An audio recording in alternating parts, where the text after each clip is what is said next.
Hello మూర్తి గారు, ఎంతవరకు వచ్చింది ఉల్లిపాయ? ఎర్రగా వేగింది ఉల్లిపాయ. ఓకే. అందులోనే కొంచెం పసుపు, చెంచాడు పసుపు, 2 చెంచాల కారం, ఎందుకంటే పచ్చివాసన ఉండదు అప్పుడు.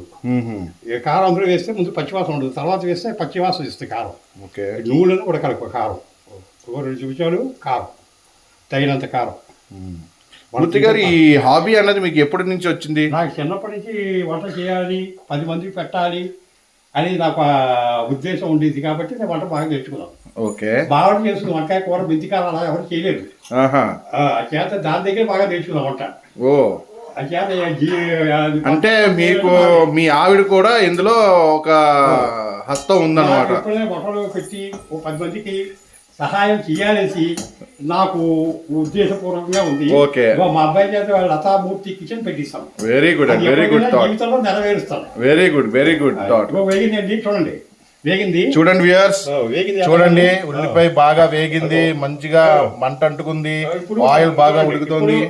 ఇప్పుడు అందులో తగినంత టమాటా ముక్కలు వేసారు మూర్తి గారు. మూత పెడతాం. ఇప్పుడు ఇది కొంచెం మగ్గాలంటే దీనికి కొంచెం దాని మీద ఒక మూత పెట్టుకుని కొంచెం మగ్గించాలి. ఇది ఎంతసేపు మగ్గించాలి మూర్తి గారు? బాగా మెత్తగా అయిపోతుంది. ఓకే. అది మూత పెడితే అది ఆటోమేటిక్గా ఆవిరి మీద ఉడిపోతుంది. ఎక్కువ నీళ్ళు వేస్తే రుచి ఉండదు. ఓకే.